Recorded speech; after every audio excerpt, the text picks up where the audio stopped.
Bonjour, Gemara Rosh Hashanah 9b, on vient de tourner 2 pages. Toujours le chapitre 1. Alors, on venait de terminer toute une discussion sur le fait de rajouter du profane au sacré. On va passer maintenant à un autre sujet. Ceux qui veulent réviser ce sujet, c'était avant. Alors, la Gemara cite une discussion à propos du Yovel.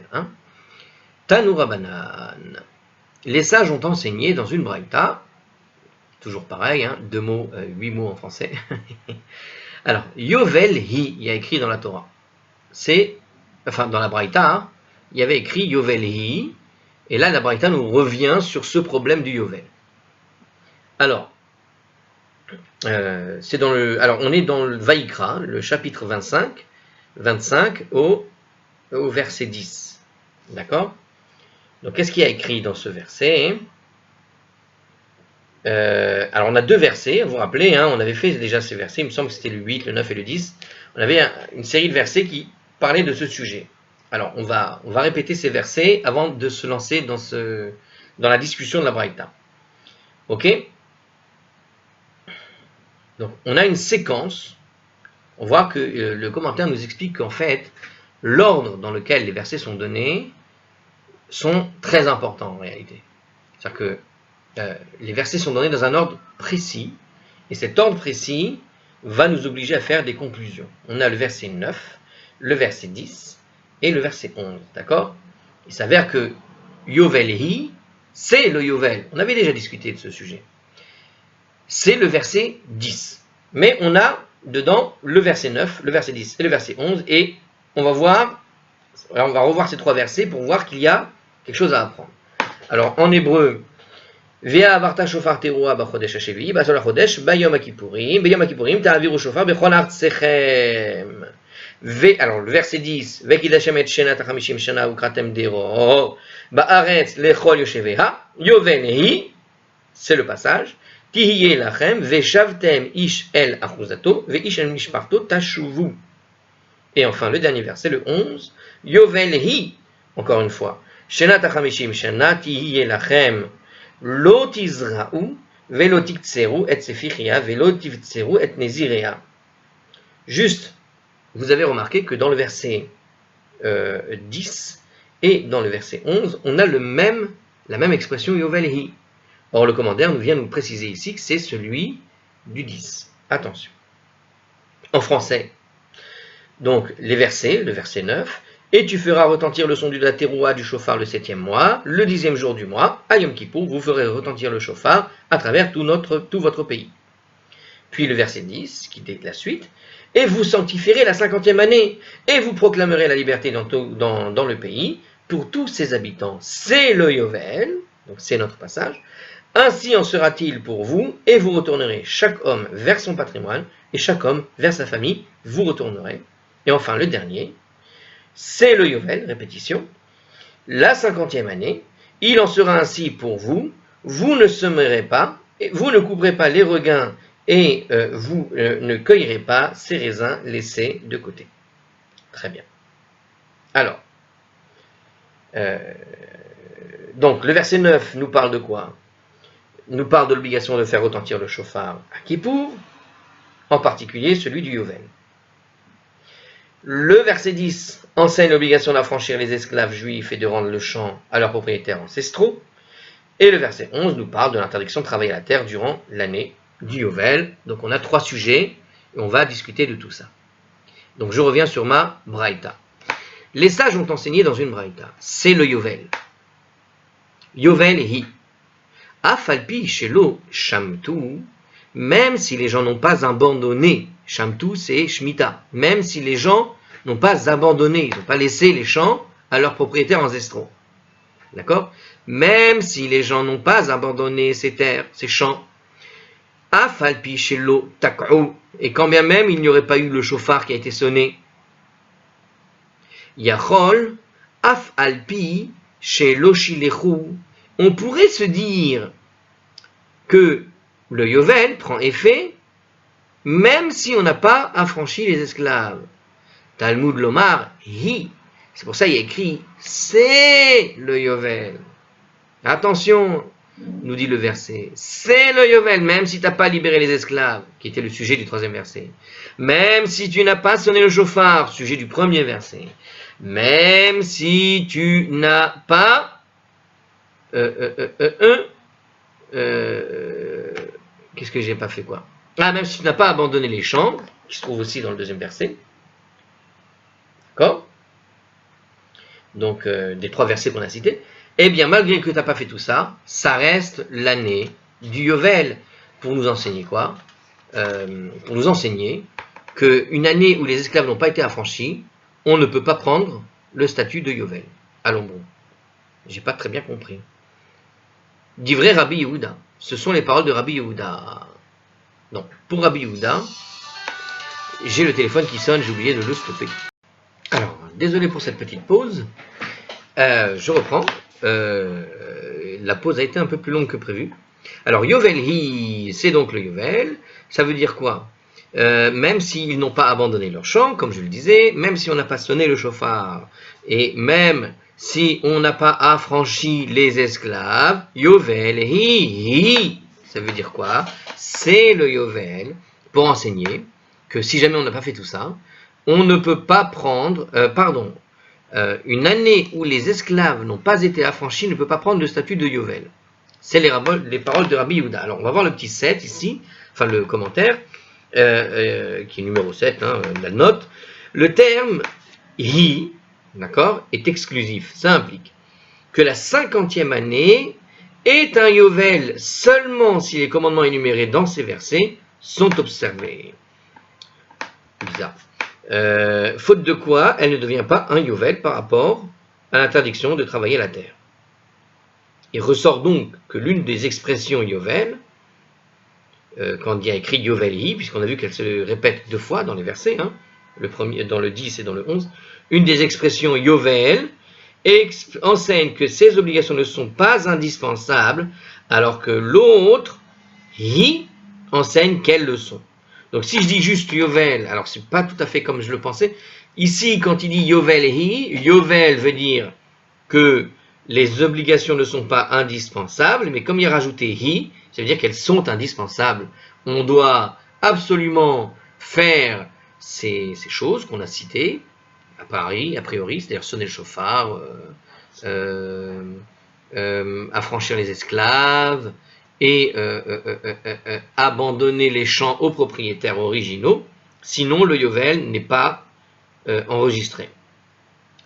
Ok? Alors ça c'est, Rabbi Yehuda applique en fait la première expression aux obligations du chauffard et la restitution des terres, et la seconde expression à l'obligation d'affranchir les esclaves. Ah, c'est un peu différent. On voit que Yovel-hi, alors j'ai pas compris, l'une des expressions Yovel enseigne ces obligations. Alors la Gemara expliquera plus loin le raisonnement qui permet à Rabbi Yehuda de désigner l'obligation d'affranchissement des esclaves comme condition indispensable à l'exécution du Yovel. Bon. J'ai un souci, je vais vous dire pourquoi. Parce que ici, en l'état, là, dans cette braïta, sur les paroles de Rabbi Yehuda, on a l'impression, je dis pourquoi j'ai un souci, on va le voir, mais a priori j'ai un problème, une question qui se pose, je ne sais pas si vous vous êtes posé, mais en gros, c'est bizarre de dire que ça ne va pas être l'année du Yovel. Est-ce que l'année Yovel va être, annulée? On ne va pas faire de Yovel? Il y a une obligation de faire cette année-là, une année de Yovel. Et il y a des obligations pendant cette année de Yovel qui sont de sonner le chauffard, de faire ci, de faire ci, de faire ci. Et puis il me dit, voilà, je ne les ai pas fait, je ne vais pas les faire. Et bien finalement, ce n'est pas l'année du Yovel. C'est ce que je suis en train de comprendre. J'ai dû comprendre de travers, mais c'est quand même bizarre, non? L'impression que si tu ne fais pas tout ça, il n'y aura pas de Yovel. Mais, je veux dire, c'est l'année du Yovel. Donc tu devrais être obligé de les faire, que tu veuilles ou pas. C'est des obligations, c'est des mitzvot. Ouais, tu ne les fais pas. C'est comme si tu me disais, je sais pas, enfin l'impression que ça me donne, je vous donne en l'état ce que ça me donne comme impression, c'est comme si tu disais, à Kippour, il y a l'obligation de se mortifier, de jeûner, donc si tu jeûnes pas, aujourd'hui c'est pas Kippour. Pour toi c'est pas Kippour, bon, c'est vrai, pour lui c'est pas Kippour, parce qu'il jeûne pas. Mais ça veut dire il a annulé Kippour. Mais Kippour, c'est le 10, c'est le 10 Tishri. Donc tu dois le faire, ce Kippour. Tu comprends? Enfin, c'est bizarre. J'ai compris comme ça. Est-ce que j'ai mal compris? En tout cas, ici, le commentaire, il te dit... Alors, si on oublie le commentaire, attendez. Si on oublie le commentaire, qu'est-ce que dit la Gemara? On va revenir sur la Gemara elle-même. Donc, il y a le verset. Dans le verset, il y a écrit « c'est le Yovel ». Même si les gens n'ont pas abandonné, même si on n'a pas sonné, et même si tu n'as pas affranchi les esclaves, le verset dit « c'est ». Telles sont les paroles de Rabbi Yehuda. A priori, en l'état, moi je comprends quoi? Ça veut dire justement, même si tu fais aucun des choses qui auraient dû être faites, c'est quand même le Yovel. C'est le Yovel. C'est l'année où il faut les faire. C'est le Yovel où tu ne dois pas travailler la terre, etc. etc. Voilà. Qu'est-ce qu'il veut dire? Parce qu'il ne traduit pas comme ça. Dans le commentaire, il te dit, afin d'enseigner que l'année où les esclaves n'ont pas été affranchis, donc une année où les esclaves n'ont pas été affranchis ne peut pas prendre le statut de Yovel. Alors, il faut avoir une autre compréhension du texte. Parce que c'est pas la bonne, ce que je viens de donner. Apparemment, c'est pas la bonne.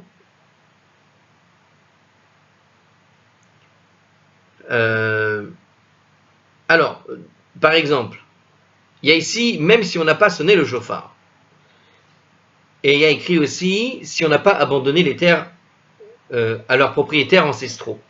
On voit ici dans un commentaire que la chose s'est produite une année. Il y a eu ce problème, à savoir, au cours du règne de Yehoyakim et de Tzidkiyahu, de Tzidkiya, roi de Judée. Donc Yehoyakim était, c'était un roi un peu spécial, inique, comme il dit en français, et bien que Tzidkiya fut lui-même pieux, le peuple, à cause de ce qui s'était passé avant, était en fait un peuple corrompu, et il a régné sur un peuple qui était corrompu.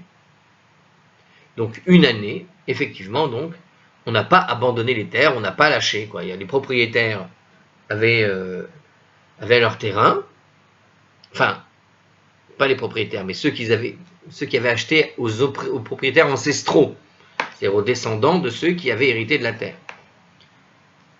Bon, on peut les comprendre. Ils ont acheté ça, ils ont gardé ça 50 ans. Au bout de 50 ans, on leur dit il faut abandonner tout et tu les rends à celui-là là, qui te l'a vendu il y a 40 ans. Quoi? Bon, si tu fais pas ça, t'es corrompu, mon ami. Justice divine. Les terrains ont été partagés, ce sont des terrains, comment dirais-je, qui ont des caractères nationaux, on pourrait dire. C'est comme dire c'est la Judée. Il y a des morceaux de Judée, ce sont des départements de la Judée, ça appartient à telle famille, c'est des domaines familiaux. Et un domaine familial, du point de vue de la Torah, qui a été hérité par l'héritage qui avait été fait depuis Josué, eh bien, ces domaines familiaux restent à la famille. Tu peux les faire louer et les rendre à des gens, okay, tu peux les donner à quelqu'un, mais il reste un domaine familial. C'est-à-dire que tu ne peux pas te débarrasser de l'héritage en réalité. Ça n'est jamais qu'une location saisonnière qui a comme maximum 50 ans. Tu ne peux jamais dépasser au-delà de 50 ans cette location particulière. C'est un domaine qui reste à la famille. Donc si un type a tout perdu durant cette période et qu'il avait il avait vendu, loué en quelque sorte, son terrain pendant 50 ans, arrive la 50e année, et lui, comme il n'avait plus d'argent, il s'est retrouvé à la rue, il s'est retrouvé devenir esclave pour survivre, à la fin du Yovel, il a le droit de récupérer son héritage ancestral. Et le corrompu, c'est celui qui ne lui rend pas cette terre. Intéressant, hein, pour les paysans, ça, cette notion. La terre appartient à celui qui l'avait acquise. Dans le cas, on parle des domaines ancestraux. Hein. Il y a une dimension très forte ici, hein, c'est quelque chose de puissant. Alors, la phrase, c'est le Yovel, dans le deuxième commentaire sur l'histoire du chauffard, il dit ici, bon, c'est le Yovel, ainsi en sera-t-il, en fait, elle est superflue, du fait qu'elle est mentionnée plus tard. Donc on voit qu'elle est mentionnée sur le verset 10 et le verset 11, comme on l'a vu. Donc la 50e année est appelée Yovel. Bon, on avait vu ça déjà. La Braïta a donc la possibilité de commenter ce verset comme ça. Elle traite le mot Yovel comme inclusif. Ce qui signifie quoi? Ça signifie que quelles que soient les circonstances, cette année est le Yovel pour vous. Ok? Donc Yovel veut dire que c'est inclusif. Donc quelles que soient les circonstances, c'est-à-dire que tu donnes pas la terre, que tu ne sonnes pas le chauffard, ça reste l'année du Yovel. Même si les commandements contenus dans ces versets ne sont pas observés, c'est-à-dire si le peuple n'a pas rempli l'obligation de faire retentir le chauffard ou de rendre le champ à leur propriétaire, l'année demeure l'année du Yovel par rapport à l'interdiction de travailler la terre. La sonnerie de chauffard, la restitution des champs à leurs propriétaires ancestraux ne sont pas des conditions indispensables à la sainteté du Yovel. Eh bien, c'est ce que j'ai compris jusque-là. Donc maintenant, qu'est-ce qu'il nous dit? Il nous dit, même si on n'a pas affranchi les esclaves, parce que le terme inclusif Yovel enseigne que peut-être que l'année demeure Yovel, même si le commandement d'affranchir les esclaves n'est pas observé. Ah, là j'ai compris. Des fois il faut le commentaire, vraiment, hein, si on comprend vraiment de travers. Donc qu'est-ce qu'on voit ici? Que, en fait, ils prennent le mot Yovel dans leurs versets respectifs. Il y a eu le verset 9, il y a eu le verset 10. Donc on voit que Yovel a été répété deux fois, que la première fois donne en fait une inclusion des deux commandements qui sont le chauffard, la sonnerie du chauffard et le fait de ne pas abandonner la terre. Alors il te dit, on pourrait croire que le Yovel prend même effet si tu n'as pas affranchi les esclaves, et c'est pour ça qu'on a dit hi. Ça veut dire qu'il y a une obligation d'affranchir les esclaves, et si tu ne le fais pas, l'année du Yovel ne peut pas démarrer comme il faut. Car le terme inclusif Yovel enseigne que peut-être l'année demeure Yovel, même si le commandement d'affranchir les esclaves n'est pas observé, comme c'est le cas pour les autres commandements de ce verset. Alors quand il rajoute hi, ce terme est exclusif. Et voilà pourquoi je ne comprenais pas. Parce qu'en fait, j'ai lu tout à l'heure, j'ai mal lu, j'ai lu inclusif.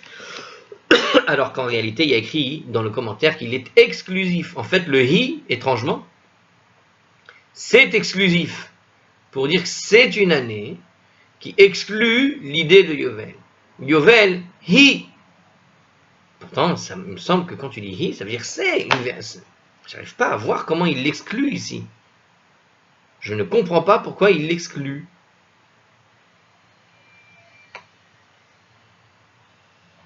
Je ne comprends pas Rabbi Yehuda en réalité, parce que ce sont les paroles de Rabbi Yehuda, et apparemment quand tu regardes un peu la suite, bah, tu comprends très logiquement comme ce que je viens de comprendre.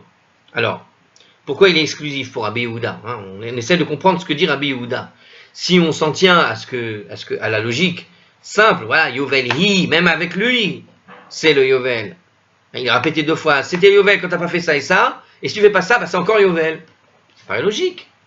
Pourquoi est-ce que Rabbi Yehuda nous dit qu'il est exclusif ici, que le hi vient nous dire que la 50e année est un Yovel si et seulement si le commandement énuméré dans les versets sont observés. Faute de quoi, elle ne devient pas un Yovel par rapport à l'interdiction de travailler la terre.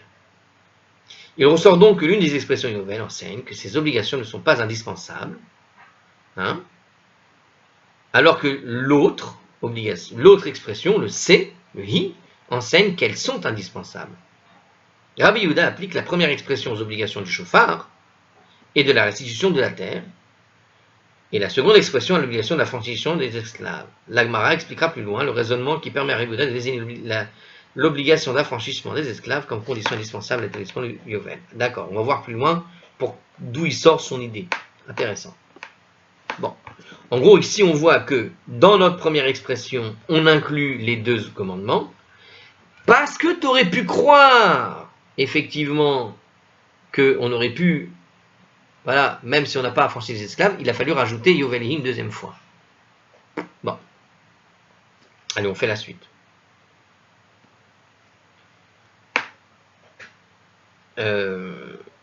Attendez, je vais lire quand même ça. C'est intéressant. Alors, le seul aspect du Yovel, mentionné par les Rishonim comme dépendant de l'affranchissement des esclaves, est l'interdiction de travailler la terre. Il semble que l'on doive sonner le chauffard et rendre les terres à leurs propriétaires ancestraux, même si les esclaves n'ont pas été affranchis, quoi qu'il arrive. Tous les Tanaïm cités par la Gemara sont d'accord sur ce point, quels que soient les critères qu'ils considèrent comme essentiels. Ils considèrent tous que le seul aspect du Yovel qui dépend de la satisfaction de ces conditions est l'interdiction de travailler la terre. Donc ça, tout le monde est d'accord. La Gemara ne précise pas en ce qui concerne au manquement, comme un manquement à l'obligation d'affranchir les esclaves. La Gemara ne précise pas ce qui est considéré comme un manquement à l'obligation d'affranchir les esclaves. D'accord, donc il y a un problème, c'est qu'on ne sait pas en fait si tu as manqué quelque chose. Qu'est-ce qui se passe si jamais tu n'as pas affranchi les esclaves? Et alors, la majorité du peuple doit-elle s'abstenir d'affranchir les esclaves pour empêcher l'établissement du statut de Yovel, ou suffit-il pour cela qu'un seul juif manque à cette obligation, par exemple? C'est encore une autre question. Hein. Ou bien encore, suffit-il qu'un seul juif accomplisse cette obligation pour établir le statut du Yovel? Alors, mais je ne comprends toujours pas, hein, parce que moi, tel que le texte, je le lis, je ne comprends pas le raisonnement que fait le traducteur ici. Je n'arrive pas, vraiment. Alors, on va voir la suite. Rabbi Yossé nous dit quoi, hein? Alors, même la Gemara semble exclure l'affranchissement des esclaves. Donc, on aurait pu imaginer que le Yovel prend effet Yachol. Af alpi shelo shilechu. Quand bien même il n'aurait pas renvoyé les esclaves, donc, Talmud Lomar, on nous a enseigné alors que c'est le Yovel. On aurait pu croire que c'est toujours le Yovel. Ah, j'ai compris l'idée. On aurait pu croire que c'est toujours le Yovel si tu n'avais pas affranchi les esclaves. Mais il a rajouté hi. Donc ça veut dire, d'accord, j'ai compris l'idée. Ça veut dire que c'est l'année du Yovel où il faut affranchir les esclaves. Tu peux le voir comme ça. C'est-à-dire que le Yovel, c'est l'année qui relie ce qui vient d'être dit, c'est-à-dire l'affranchissement des esclaves. C'est l'année de l'affranchissement des esclaves, chers amis. Puisque c'est l'année de l'affranchissement des esclaves, si tu ne le fais pas, c'est pas le Yovel. C'est-à-dire que le Yovel est lié à l'affranchissement des esclaves. Donc tout à l'heure, on avait vu dans un premier Yovel que c'était effectivement inclusif, et là, ça l'exclut. Pour l'affranchissement des esclaves, c'est l'année du Yovel. En sera-t-il ainsi pour vous retourner chaque homme vers son patrimoine, et chaque homme vers sa famille, vous retournerez. C'est parce qu'en fait, la phrase comme ça, c'est le Yovel, ainsi en sera-t-il pour vous. C'est-à-dire que quand c'est le Yovel, il faut faire retourner les esclaves. Parce que si vous ne le faites pas, ce n'est pas le Yovel. Voilà comment c'est pensé, l'idée. Alors Rabbi Yossé, on continue la Braïta. Donc ça, c'était les paroles de Rabbi Yehuda, et on a essayé de comprendre comment on réfléchit. Donc ça. Alors Rabbi Yossé Omer. Rabbi Yossé, il nous dit, Yovelehi, dans le verset, c'est le Yovel, hein. Le terme inclusif Yovel enseigne que même si les gens, alors Afalpi shelo shamtu, quand bien même ils n'auraient pas abandonné la terre. Afalpi shelo shillechu, quand bien même ils n'ont pas affranchi les esclaves. Yachol afalpi shelo tokru, on aurait pu croire que le Yovel prend effet même si on n'a pas sonné le shofar. Ah, Talmud Lomar, et donc en fait on fait le raisonnement, mais ici le même, mais en fait ici au lieu de dire que c'est l'affranchissement des esclaves qui est la condition sine qua non pour que le Yovel démarre. Ici, il te dit que la condition sine qua non pour que le Yovel démarre, c'est le shofar. Talmud Lomarehi, c'est pour ça que le verset mentionne, c'est le Yovel quand même. C'est le Yovel dans le cas, c'est-à-dire que le Yovel est relié directement à la mitzvah du shofar. Alors, je vais vous dire d'où ça sort, en fait. C'est simple. On va relire le verset et vous allez comprendre.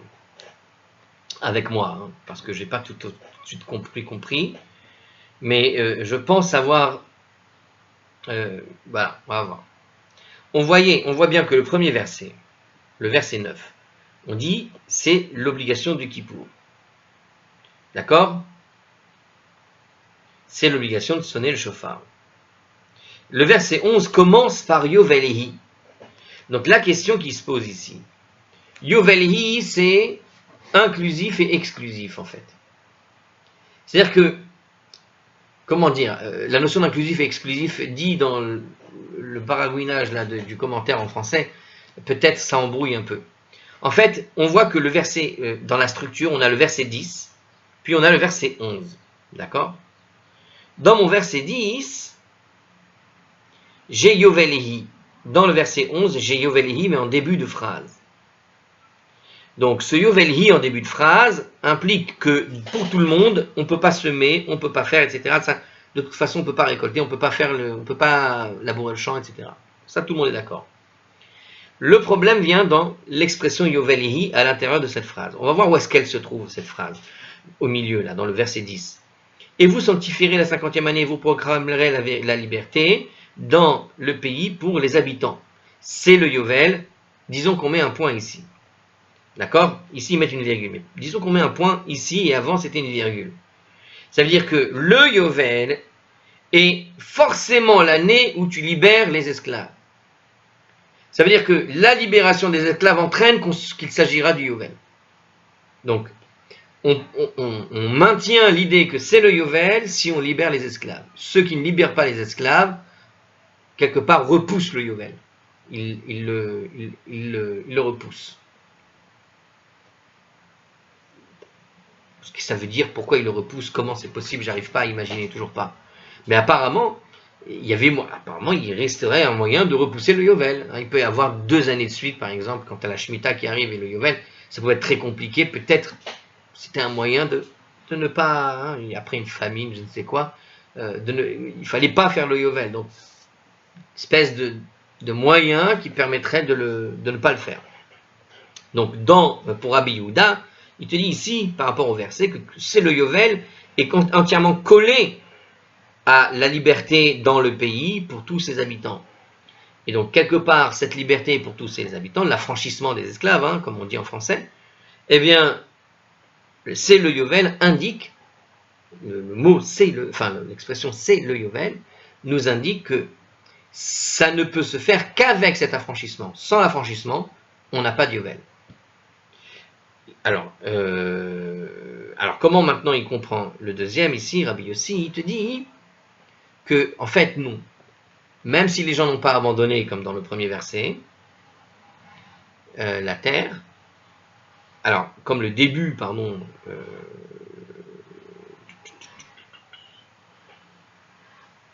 non, et tu feras retentir sur la terre du chauffard le 7e jour. D'accord.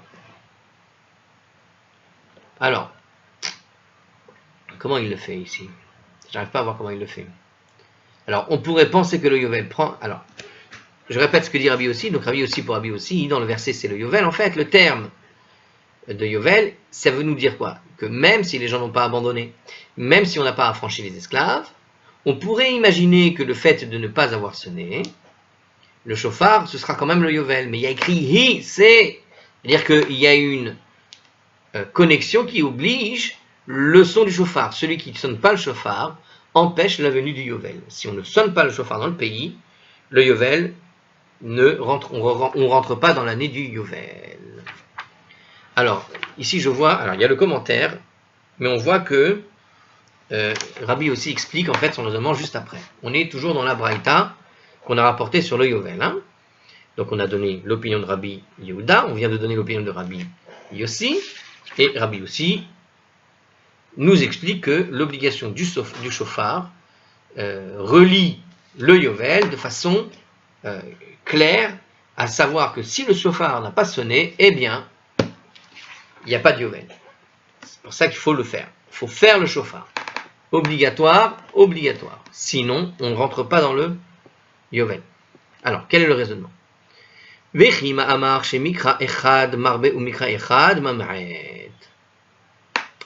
si une expression Yovel est inclusive et une expression C est restrictive, alors là, vraiment, c'est l'idée de inclusif et restrictive. Inclusive et restrictive. Vechi, me'achar, chez mikra echad marbe ou mikra echad mama'et. Alors, marbe, inclusive ici, ça veut dire quoi? Marbe, ça veut dire que tu rajoutes les choses. Marbe, on rajoute. Mama'et, mema'et, on retire, on enlève, on restreint. Donc marbé, on la rajoute, ils appellent ça inclusif, et memaret, restrictif. Donc si une expression comme le yovel te rajoute des lois, et une expression est restrictive, elle t'enlève les lois. Mi penema ani omer yovelehi af alpi shelo shilru. D'où est-ce que je dis, d'où est-ce que j'ai choisi de dire, pour quelle raison j'ai dit que c'est le yovel, yovelehi, même si on n'a pas affranchi les esclaves. Ve'en yovel, ela imken tokru, et il n'y aurait pas de yovel si seulement si il y a le son du chauffard. C'est-à-dire que, mais ce n'est le yovel que si on a sonné le chauffard. Les fiches efchar, les rolam, belo shiluach avanim. Parce qu'il est possible pour le monde d'être sans possibilité d'affranchir les esclaves. Alors là, on fait un raisonnement plutôt, comment dirais-je, technique, au niveau des possibilités matérielles. Matériellement, il peut y avoir une année où il n'y a pas d'esclaves, tout simplement. Et s'il n'y a pas d'esclaves, il peut arriver, d'accord? Il est possible pour le monde d'être sans possibilité d'affranchir les esclaves.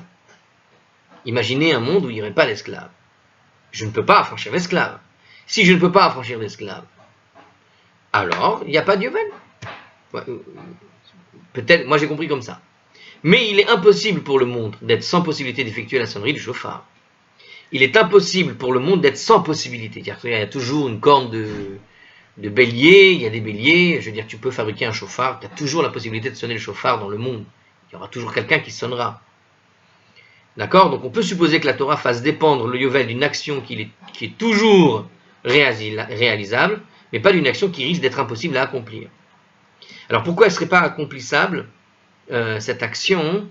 Moi j'ai dit peut-être parce qu'il pourrait ne pas y avoir d'esclaves du tout, et pourquoi pas? Je rappelle que la Torah te parle d'esclavage uniquement dans le cas où les gens en fait sont volontaires pour ça. Il faut savoir que l'esclavage de la Torah, il me semble, alors, sauf dans le cas d'une guerre et tu attrapes des gens, mais quand on parle de l'esclave entre guillemets juif, on parle il y a 2-3 000 ans, l'esclave juif, un homme juif, théoriquement, n'a pas le droit d'être esclave, sauf s'il se met lui-même en esclavage en quelque sorte. C'est-à-dire, je rappelle que esclave, ça a plus la dimension de travailleur au fond. Bon, ça on peut discuter. Mais en tout cas, dans la notion qu'on connaît, bon, l'esclave, encore une fois, dans la Torah, l'esclave a des conditions de travail qui sont sérieuses. Attention, il doit recevoir de quoi se nourrir, de quoi où dormir, etc., etc. Mais on ne parle pas d'un dépotoir où tu le laisses par terre. C'est pas ça. Dans les définitions de ce que c'est un esclave, faudrait voir où se trouve d'ailleurs une Gemara qui explique comment sont les règles là-dessus. Mais bon.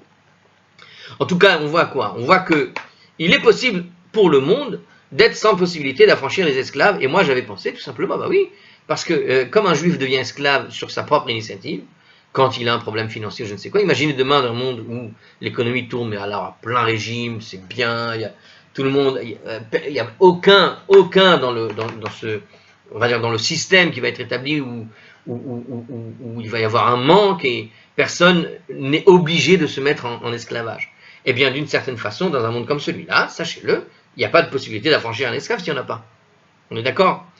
Eh bien, il te dit simplement, il peut y avoir une situation où tout va bien, et quand tout va bien, il n'y a pas d'obligation qu'il y ait des esclaves. Et donc, on ne peut pas les affranchir. Et si tu ne peux pas les affranchir, il n'y a pas de yovel. Alors, il a fait dépendre une situation où il y a possibilité que ça n'arrive pas. Et il dit, il vaut mieux mettre plutôt une situation où il y a possibilité que ça arrive toujours, sûr et certain. C'est-à-dire que c'est toujours possible qu'il y ait un chauffard. Donc il est impossible pour le monde d'être sans moyen de faire le chauffard. Et c'est sûr qu'un jour ou l'autre, tu peux sonner le chauffard. Tu auras toujours possibilité de sonner le chauffard, surtout le chauffard, tu l'as pour 50 ans. C'est un chauffard, ça tient longtemps, très longtemps. Il y a des chauffards qui ont 20, 30, 40 ans. Tu vas pas me dire qu'il ne reste pas un chauffard. Non, c'est sûr qu'il y aura toujours un chauffard dans un coin pour le sonner. Alors, c'est ça, voilà, regardez, je suis content, parce que le commentaire, là, pour le coup, je me suis pas trompé, les deux autres fois, je m'étais bien trompé. Qu'est-ce que j'ai dit? Il pourrait arriver une époque où il n'y aurait aucun esclave juif dans le monde, Il serait donc impossible d'affranchir les esclaves. Par contre, il est impossible d'imaginer une époque où il n'y aurait pas de chauffard de par ce monde. On peut donc supposer que la Torah n'a pas fait dépendre le Yovel d'une condition qui pourrait s'avérer impossible à réaliser. Donc, le raisonnement, il n'est pas sur le texte avec la position des mots. Pour Rabbi Yossi, il est plus dans la réalité matérielle. Il y a une réalité matérielle. Dieu ne va pas faire dépendre une situation qui risque d'être impossible un jour. Il fait dépendre d'une situation où on est sûr de pouvoir toujours la réaliser. Et qu'est-ce qu'on est sûr de pouvoir toujours réaliser? Une sonnerie de chauffard. Alors qu'affranchir les esclaves, il peut y avoir des moments où tu peux ne pas pouvoir affranchir les esclaves. Il y a des périodes dans l'histoire juive où éventuellement, grâce à Dieu, le jour où tout ira bien pour tout le monde, avec l'économie au top niveau, eh bien, il n'y aura pas possibilité. Il n'y a pas de possibilité d'esclaves juifs. Il ne peut pas se vendre pour dire je vais mal. Hein, tout ira bien, ce qu'on appelait le plein emploi, les 30 glorieuses. Tout allait bien à ce moment-là, après la guerre. 30 glorieuses, il n'y avait pas de chômage, il n'y en avait pas. Il y avait travail pour tout le monde, pour tous, si tout le monde allait bien. Donc, il peut y avoir donc une période où il n'y a pas besoin de... Voilà. Donc il dit, il fait dépendre d'une situation. Donc pour Rabbi aussi, c'est pas possible que la Torah te fasse dépendre le Yovel d'une situation où il pourrait y avoir impossibilité de le faire. Il faut quelque chose que ce soit toujours possible à faire. Et c'est la sonnerie du chauffard qui est toujours possible de faire. Ok? Donc la Torah le fait dépendre le Yovel de cette situation-là. Donc quand elle dit Yovel I, on saute le verset, on dit voilà, elle fait dépendre de ce sujet qui est sûr, possible d'avoir, alors que le sujet qui est juste après, celui de l'esclavage, dans l'ordre des versets, éventuellement, il peut y avoir une année, ça n'arrive pas. Et donc pour Rabbi aussi, la Torah ne peut pas faire dépendre le démarrage du Yovel d'une situation où il n'y aurait pas moyen de le faire. Il y a toujours moyen de le faire. Dava, acher. Autre point, nous dit la Braïta. Donc toujours dans la suite de Rabbi Yossi, l'accomplissement de ceci est entre les mains du Beddin, tandis que cela n'est pas entre les mains du Beddin. Alors, qu'est-ce qui est entre les mains du Beddin ici? Qu'est-ce qui est transmis au Beddin, en fait, si on s'en tient au texte? Eh bien, en réalité, on transmet au Beddin l'obligation de faire sonner le chauffard. C'est-à-dire que le sonnerie du chauffard appartient à un tribunal. Le tribunal, c'est dans sa main, si je puis dire, le chauffard, c'est comme ça, c'est dans sa main que va se réaliser ou pas la sonnerie du chauffard. Alors que le fait d'affranchir les esclaves n'est pas entre les mains du Beddin, étrangement, on ne peut pas, apparemment, forcer les gens. On ne peut pas ordonner, alors personne ne peut ordonner le Beddin, personne ne peut empêcher le Beddin d'ordonner à son représentant de sonner du chauffard, mais l'affranchissement des esclaves reste la prérogative de leur maître. Et si l'un d'eux refuse de le faire, il empêche l'établissement du Yovel. Ça veut dire que, c'est terrible, c'est bien. Tout le monde aurait dû avoir l'obligation d'affranchir les esclaves. Et si un refuse, ça repousse le Yovel. Et il nous dit finalement ici le commentaire, et c'est Rashi qui te le dit, la Torah ne ferait pas dépendre le Yovel d'un caprice d'un individu. C'est-à-dire que tu imagines que tous les 50 ans, on va établir le jubilé, qui est une grande fête aussi, d'une année quoi presque. Même s'il y a des complications d'un point de vue agricole, c'est une grande fête. C'est une grande année. Et voilà que, imaginez, est-ce que la Torah va faire dépendre l'établissement de cette fête du caprice d'un seul? Si un seul refuse de libérer un esclave, on ne peut pas le faire. Vous imaginez les intérêts des uns des autres. C'est sûr qu'il y en a quelques-uns qui diront non. C'est possible. Imaginez, je sais pas, il y a au moins un qui dira non, c'est possible. Imaginez que la Torah va faire dépendre toute l'année du Yovel pour tout le peuple du caprice de un qui dira non. Donc c'est pas possible pour Rabbi Yossi, et c'est pour ça qu'il te dit que c'est pas... Voilà, c'est ça la raison. Alors, la Gemara pose tout de suite une question, il dit pourquoi est-ce que Rabbi Yossi donne une deuxième raison? Cette deuxième raison-là, justement, de faire dépendre avec le Beddin. Pourquoi est-ce qu'il y a Davar Acher? Maï Davar Acher. Mais qu'est-ce que c'est que ce Davar Acher? Pourquoi il y a un autre point? Pourquoi Rabbi Yossi fait dépendre d'une deuxième raison? Et il explique. Rabbi Yossi veut dire, en fait, que si tu disais I Efshar Deleka chad besof olam delo meshalach.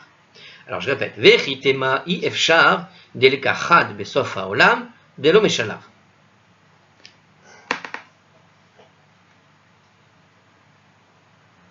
Zo mesora levedin. Vezo ena mesora levedin. Alors, j'ai pas compris, on répète. Rabbi aussi, nous dit la Gemara, je vous le dis en français parce que c'est compliqué. Et si tu disais que la première raison était erronée, d'accord? Donc sa première raison, c'était de dire qu'il est possible qu'il n'y ait pas d'esclaves à affranchir. D'accord? Qu'il y ait donc impossible. Et ben voilà, c'est ça. Donc, car il est impossible qu'il n'y ait pas, dans tout Yovel, au moins un esclave aux confins du monde. Donc, imaginons, moi j'ai donné l'argument qu'un jour peut-être il n'y aura pas d'esclavage. Et après tout, on est quand même dans une période où il y a quasiment pas d'esclaves, malheureusement. Il reste de l'esclavage dans le monde. En tout cas, au niveau des juifs, a priori, il n'y en a pas. Mais si tu me dis, voilà, si tu disais que ce serait impossible, on est il y a 2000 ans, quand il parle là, hein, c'est impossible, peut-être que tu dis, c'est impossible qu'il n'y ait pas au moins dans les confins du monde, quelque part, un juif qui soit pris en esclavage par un autre juif. Et donc qu'il n'y ait pas d'esclaves à libérer. Donc il peut y avoir, tu me dis, peut-être, pour toi, comment? Qu'il n'y ait aucun esclave de tout le monde, si tu parcours tout le monde entier, et tu parles du peuple d'Israël, pas que des juifs, et que dans le peuple d'Israël, il n'y resterait pas au moins un qui soit encore esclave d'un autre maître Israël, et c'est pas possible, il te dit. Toi tu penses que c'est pas possible. Alors, je te donne une deuxième argument. Et c'est ça, d'avoir un frère ici, le deuxième argument, l'autre point qui a été donné, il venait pour nous donner cette argumentation, à savoir qu'il y en a qui penseraient qu'éventuellement c'est impossible qu'il ne reste pas un esclave quelque part. Donc, c'est à l'exigence de sonner le chauffard le Benin qui est entre les mains du Benin, Vezo Eze, mais sera tandis que cela et l'affranchissement de l'esclave n'est pas entre les mains du Benin. Donc ça, c'est l'exigence du Beddin. Pour sonner le chauffard, c'est le Beddin qui doit le choisir. Vezo ena mesora le Beddin. Et ça, ce n'est pas du ressort du Beddin, c'est-à-dire l'affranchissement des esclaves. Voilà. La Gemara recherche la raison de Rabbi Yehuda maintenant. Parce qu'on a vu pour Rabbi Yehuda, c'est assez logique finalement pour Rabbi Yehuda. Mais qu'est-ce que dit alors, Bishlema les Rabbi aussi. Alors d'accord avec Rabbi aussi, on a compris, ça a l'air clair. Qui des Ka'amar, Ta'ame. Car il a expliqué son raisonnement. Donc on voit que Rabbi aussi a expliqué comment il a pensé. Et là, effectivement, on a trouvé la réponse à notre question. Moi, je m'étais contenté du texte, et quand tu regardes la structure du texte, tu ne comprends pas le raisonnement de Rabbi aussi. Par contre, si tu comprends l'aspect matériel des choses, comment ça peut se dérouler, impossibilité de ci, il y a toujours des chauffards par là, tu comprends le raisonnement de Rabbi aussi. Mais pour Rabbi Yehuda, Matarmaï, et là, les Rabbi Yehuda, Matarma. Quelle est la raison de Rabbi Yehuda? On n'en sait rien. On ne comprend pas son raisonnement. Pourquoi le Yovel est tributaire de l'affranchissement des esclaves pour Rabbi Yehuda? Alors peut-être c'est l'explication que j'ai donnée tout à l'heure, parce que là on va revoir le verset. La Gemara répond à Markera, car le verset dit Ukratem deror ba'aretz, vous proclamerez la liberté dans le pays, et puis juste après, Yovelhi, c'est écrit Yovelhi. Vous allez proclamer la liberté dans le pays, c'est le Yovel. Vekasavar mikra nidrash lefanav. Et Rabbi Yehuda pense qu'une expression de l'écriture est d'expliquer de façon à clarifier ce que la phrase dit immédiatement avant elle. Effectivement, là, ça paraît très logique. La Torah a écrit, c'est dans les mots, il te dit comme ça. Rabbi Yehuda pense tout simplement par rapport à ce qui est écrit dans le texte. Il te dit, il y a une expression qui dit comme ça. Il y a écrit, vous proclamerez la liberté dans le texte. Et quand l'expression de la Torah, Yoveli, arrive juste après, c'est pour t'expliquer ce qu'il y avait juste avant. C'est pour te donner un éclairage sur ce qui a été dit avant. Et il y a écrit quoi juste avant Yovelhi? Vous allez proclamer la liberté. Mais pas de façon à éclairer la phrase qui apparaît avant celle-là. C'est-à-dire le sonnerie du chauffard. La sonnerie du chauffard, elle se trouve au verset 9. Les esclaves au verset 10. Et dans le verset 10, juste après le passage sur les esclaves, il te dit Yovelhi. Et toi, il dit, Rabbi Yehuda, tu ne peux pas m'expliquer, du point de vue de la Torah, Yovelhi, qu'il dépend du verset 9, alors que dans le verset 10, on voit que Yovel-hi vient juste après le sujet des esclaves. Lui, il n'arrive pas à concevoir que la Torah pourrait faire une espèce de saut comme ça. Il parle du shofar, et tu me fais Yovel-hi sur l'histoire du shofar qui est au verset 9. Pas logique, désolé. Et ça, c'est ce que dit Rabbi aussi. Donc, qu'il y ait impossibilité d'affranchir les esclaves ou pas, m'en fous. La Torah, elle te dit, il y a les esclaves à affranchir, Yovel-hi. Donc, ça dépend exclusivement de ça. Voilà. Et pas de la sonnerie du shofar, qui est le verset d'avant. Alors, écoutez, ça s'étend. On va continuer. La vidéo sera longue pour aujourd'hui. Voyez-la en 2 temps si vous voulez. On continue parce que le raisonnement se poursuit et il faut la poursuivre quand c'est bien chaud. Alors, petit 15, on va voir quand même un petit commentaire qui fait un petit point. Hein. Dans la succession des commandements qui concernent le Yovel, le premier, d'accord, concernait l'obligation de sonner le shofar, suivi de celui d'affranchir les esclaves. Donc on avait d'abord, donc je répète, mais avec les mots des commentaires proposés. Donc on avait d'abord le Yovel, on avait d'abord l'obligation de sonner le shofar, puis l'affranchissement des esclaves. Ensuite viennent les mots, c'est le Yovel, suivi du verset ordonnant la restitution des terres ancestrales. Donc on a c'est le Yovel, et puis après il faut donner les terres ancestrales. Puisque le commandement d'affranchir les esclaves précède immédiatement l'expression restrictive. C'est. Rabbi Yehuda interprète cette dernière comme se rapportant à une obligation. Donc en fait, hi veut dire que c'est une obligation. Tout l'idée restrictive, inclusive, etc., c'était de dire que hi, c'est ça l'obligation. Le Yovel, l'obligation, vient de ce qui est écrit juste avant, c'est-à-dire l'affranchissement des esclaves. Ok? Toutefois, pour Rabbi Yehuda, on n'explique pas un verset comme venant éclairer un sujet abordé 2 phrases auparavant. Donc tu ne peux pas me dire que ce verset, ce morceau en tout cas de verset, vient t'expliquer ce qui était 2 phrases plus haut. C'est pourquoi, quand il y a écrit hi, ça ne peut pas exclure le statut de Yovel. Une année où on n'a pas sonné le shofar. Donc si on n'a pas sonné le shofar, ce sera quand même le Yovel. Bien que la Gemara ne traite pas de l'obligation de restituer les terres ancestrales, Tosfot, donc dans un autre commentaire, on déclare que pour Rabbi Yehuda, une phrase de l'écriture ne peut expliquer une phrase qui la suit. D'accord? De ce fait, puisque le commandement de restituer les terres ancestrales suit la phrase qui concerne l'expression hi, ce commandement ne peut pas être une condition indispensable. Donc on voit que il y a 2 commandements en fait dans cette phrase. Tout dépend où tu mets la virgule. Soit tu dis que c'est la conclusion de mon sujet avant, soit tu dis que c'est le démarrage et que tu dois le relier avec le sujet d'après. Le sujet d'avant, c'était la libération des esclaves. Et puis, le sujet d'après, Yovel-hi, c'est le sujet de rendre les terres ancestrales. Donc, pour Rabbi Yehuda, de façon claire, c'est que il fait dépendre le hi comme une conclusion du sujet qui était abordé avant. Le sujet qui était abordé avant, c'était la liberté des esclaves. Hi, c'est ça l'obligation du Yovel. Le Yovel ne peut exister, ne peut être mis en place que si cette chose est réalisée. La libération des esclaves, tel que le texte explique. Pas le sujet qui était un peu plus haut dans le verset 9, et pas le parti du verset qui est juste après hi. Pour Rabbi Yehuda, ça se fait avant. Ça se dit ce qui est avant. Voilà. La Gemara examine une hypothèse qui a été donnée dans la Braïta. Pour tout le monde, des roulers alma, d'accord, d'error les shon chirut. Quand on dit d'error, alors, il faut rappeler le verset, d'accord, il y a écrit affranchir les esclaves, mais le langage qui est utilisé, c'est avec le mot d'error. La question qui se pose ici, c'est comment tu traduis en fait.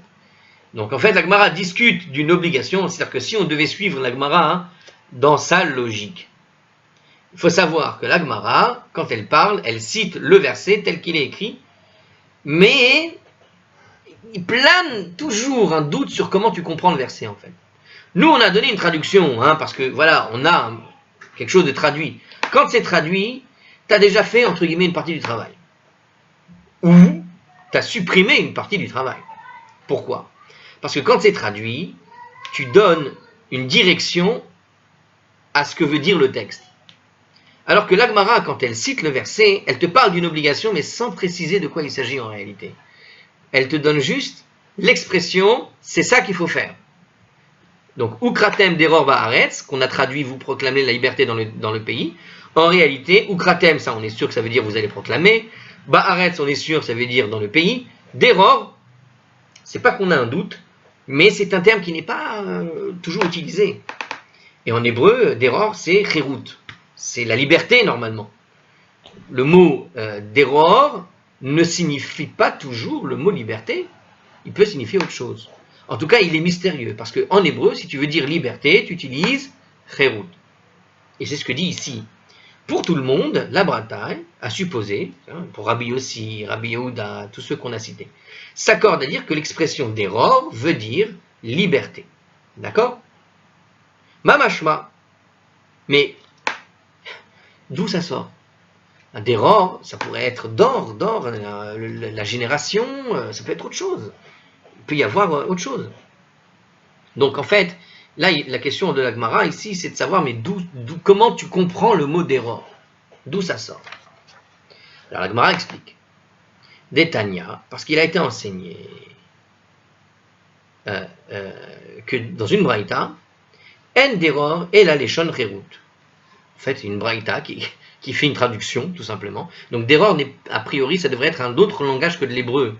Parce que, apparemment, puisqu'il y a un doute sur ce mot, c'est que le langage de la Torah, quand il utilise ce mot, c'est que ce n'est pas un mot qui est, une évidence pour celui qui lit et qui connaît l'hébreu de la Bible. C'est un mot qui est peut-être inspiré d'un autre genre d'endroit. Alors on va voir d'où il sort. En tout cas, la Braïta, elle te dit que en deror et là les shon cherut. Il n'y a pas de deror si ce n'est autre que la notion de liberté. Amar Rabbi Yehuda a dit ma leshon deror. Qu'est-ce que c'est que le leshon deror? Qu'est-ce que ça veut dire deror? D'où ça sort? Kim dayer be dayara. Alors, en hébreu moderne, parce que ça peut aider, un dayar, c'est celui qui habite un appartement. Et comment on appelle ça? Un appartement, ça se dit dira. Donc en hébreu moderne, dira, c'est un appartement, c'est l'endroit où tu habites. D'accord? C'est un endroit où tu habites. Alors, kim dayer bi dayara, il désigne quelqu'un qui réside en tout lieu de résidence. Donc, c'est le lachon habité. Ou movil sechora bechol medina, et transporte de la marchandise dans tout pays. C'est-à-dire un homme libre, nous dit le passage. Donc en fait, c'est quelqu'un qui habite où il veut, quoi. Il réside d'erreur, c'est l'idée du mec, le baroudeur qui est le guide du routard, hein, celui qui va où il veut, il va partout, il est chez lui partout. Et en cela, ça dénote l'idée de liberté. Il transporte de la marchandise dans tout pays, c'est-à-dire qu'il habite un peu partout. Comment on pourrait dire? C'est celui qui, comment ça s'appelle, le bédouin, quoi. C'est celui qui a sa tente et qui va un peu où il veut, comme il veut, il est partout chez lui. Et il n'est pas soumis à aucun maître, personne qui lui dit tu dois me donner de salaire, machin, il habite où il veut, il est où il veut. Et il transporte ses marchandises librement de là à là, etc. Donc il y a cette idée-là. Voilà. Bon, allez, on s'arrête pour aujourd'hui. À la prochaine.